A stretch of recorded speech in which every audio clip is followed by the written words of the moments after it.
네, 이제 우리 시장도 본격적으로 어닝 시즌에 돌입을 했습니다. 시장 이슈들도 참 많았는데요. 이번 주까지도 기업들의 실적 발표가 이제 본격적으로 시작될 것으로 점쳐지고 있는 상황에서 과연 시장을 주도할 만한 업종은 없는지 확인을 해보도록 하겠습니다. 머니스터디의 오현진 팀장과 함께합니다. 안녕하십니까? 네, 안녕하세요. 네, 지난 금요일장 시장 흐름이 상당히 아쉬웠습니다. 2070선까지 코스피가 후퇴하면서 그동안의 상승분을 모두 반납하는 모습이었는데요. 특히 기관의 매물 추이가 상당했습니다. 왜 이렇게 확대되는 걸까요? 현재 시장 상황 어떻게 보세요?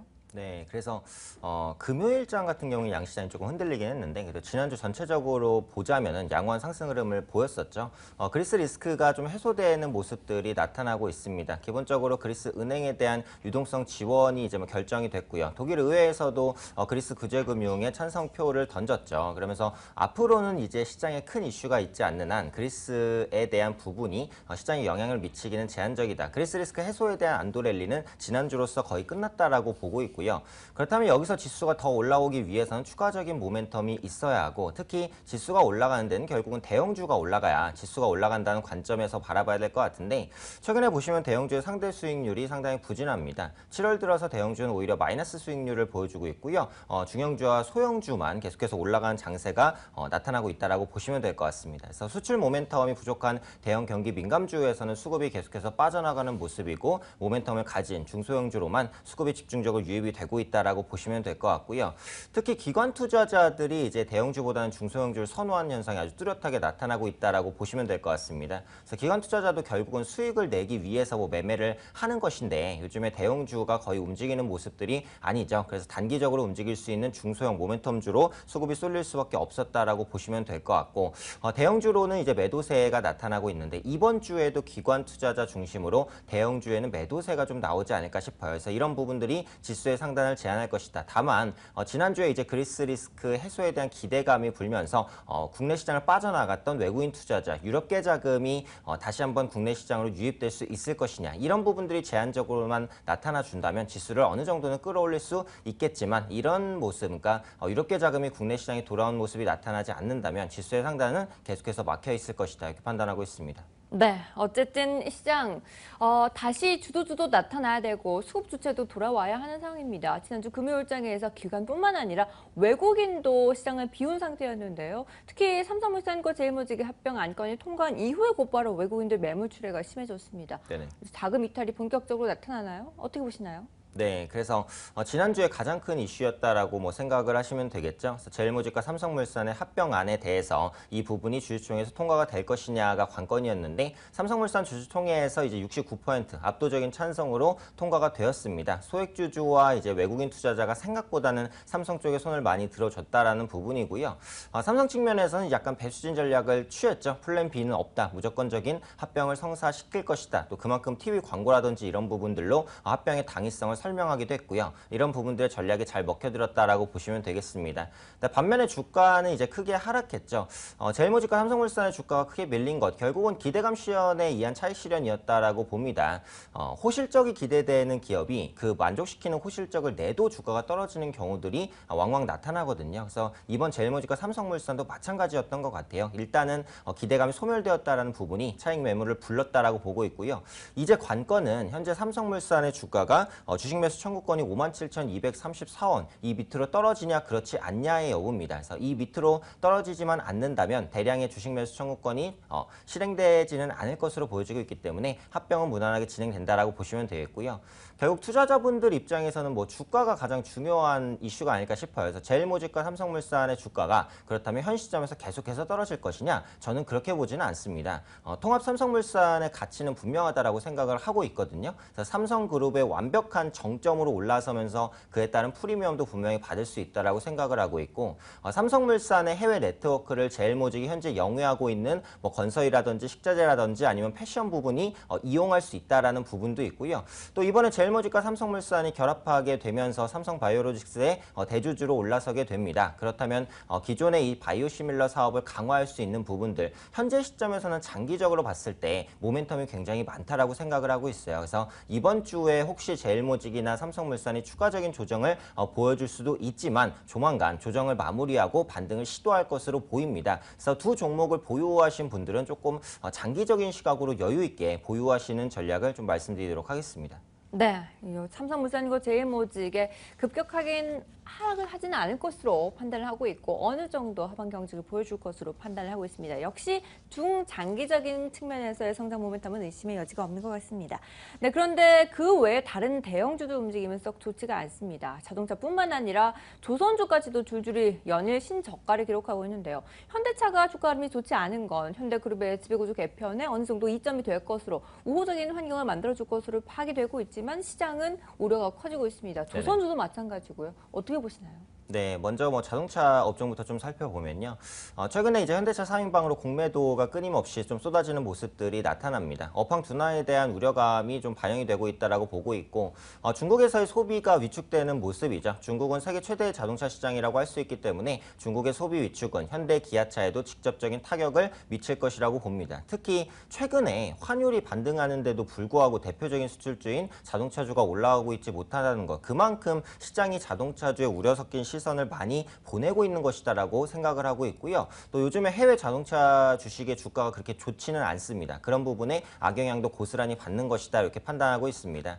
조선주 같은 경우에 이제 잠재 손실에 대한 우려감이 크게 확대되는 모습이죠. 제우조선해양이 2조 원대 손실을 숨겼다 뭐 이런 이슈가 나온 이후에 삼성중공업도 뭐 영업이익이 마이너스 1조 7천억을 기록할 것이다라는 부담스러운 이슈들이 계속해서 나오고 있습니다. 그래서 조선 같은 경우에는 수주를 따낼 때 뭐 6개월, 1년짜리 공사가 아니죠. 3년, 5년짜리 공사를 따내기 때문에 매년 분할해서 그 이익을 실현을 하는데 그 프로젝트에서 문제가 생기게 되는 순간 그 부분에 반영됐었던 수익이 손실로 돌변할 수 있다는 부분, 이런 부분들이 조선주에 대한 투자 심리를 굉장히 크게 억누르고 있다라고 봅니다. 그래서 결론적으로 말씀드리면 이제 자동차주나 조선주는 현재 시점에서 가격 메리트, 그냥 가격이 싸다 그거 말고는 사실 매수할 수 있을 만한 모멘텀은 없어요. 그리고 요즘에 보시면은 종목별로 수익률이 극단적입니다. 매도한 종목 계속 매도하고 바닥권에 있는 종목이 크게 올라가거나 하는 모습도 아니거든요. 그래서 지금 자동차주나 조성주를 매수하는 건 뭐 굉장히 리스크가 크다라고 보고 있고요.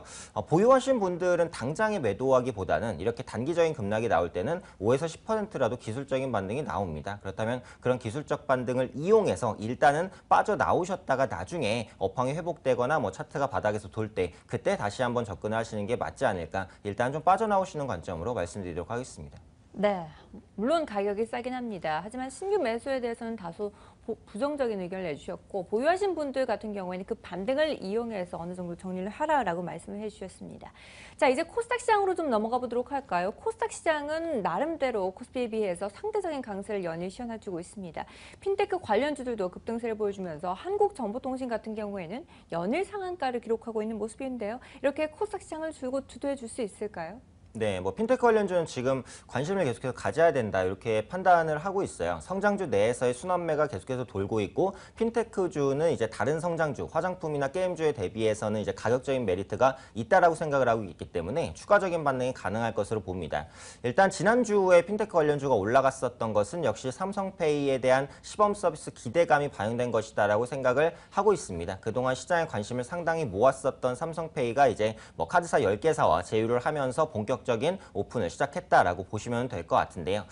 다만 저는 이 삼성페이 같은 경우 이제 너무 과도한 기대감을 가지시지는 말아야 되지 않을까라는 생각을 가지고 있습니다. 이게 페이라는 게 결국은 많은 사람이 써야 되는데 네이버나 다음 같은 포털이 준비하는 페이 대비해서는 삼성페이가 경쟁력이 떨어진다라고 생각하고 있어요. 왜냐하면 국내에서 이제 뭐 카카오톡 사용자가 아무래도 삼성 핸드폰 사용자보다 훨씬 많지 않습니까? 그래서 그런 관점에서 본다면 삼성페이의 성공 가능성 현재로서는 약간은 의심스럽기도 하다라는 관점입니다. 그래서 핀테크 관련주를 볼 때는 어떤 페이에만 집중적인 이제 모멘텀이 있는, 예를 들어서 삼성페이 관련주 혹은 뭐 카카오페이 관련주 이런 식으로 특정 페이에 모멘텀이 있는 종목을 매수하지 마시고 범용적으로 핀테크 기술이 발전했을 때 항상 이제 쓰일 수 있는 기술을 가진 업체 쪽으로 보셨으면 좋겠어요. 그래서 그런 업체들이 보안주나 이제 결제주다라고 말씀을 드릴 수 있을 것 같은데, 저는 모든 핀테크, 모든 간편 결제에 쓰일 수 있는 기술은 궁극적으로 생체 인식이라고 봅니다. 지금은 간편 결제가 보통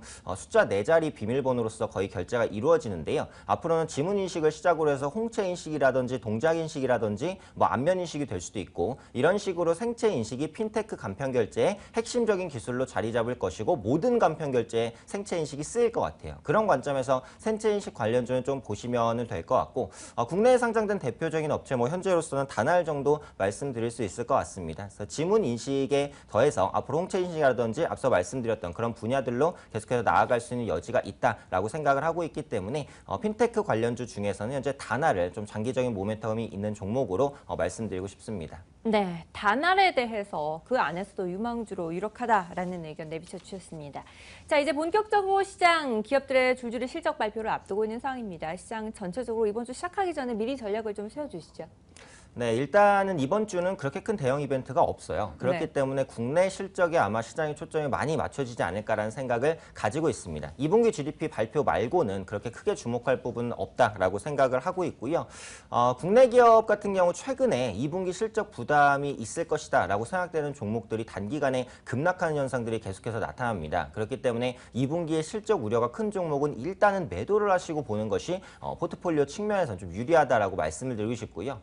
한 가지 확인해 볼 부분이 국회 추경 심사가 좀 시작됐기 때문에 이 부분이 통과되는지 여부를 좀 확인하시면 될 것 같습니다. 여당 측은 이번 주에 이제 추경안을 통과하고 싶어 하는데 야당 측은 이제 세입경정 예산을 뭐 삭감해야 된다, 5조 원 정도나 삭감해야 된다라고 주장을 하면서 이 합의에 약간 어깃장을 놓는 모습들이 나타나고 있거든요. 그래서 만약에 이번 주에 여야가 이 추경 예산에 대해서 극적인 합의를 이루게 된다면 추경 그 편성 기간이 생각보다는 좀 짧아진다라는 것이고 국내 대형 내수주를 끌어올릴 수 있는 모멘텀으로 작용할 수도 있기 때문에 이 추경 예산 심사가 좀 통과되는지 여부를 한번 확인해 보시면 좋을 것 같고요.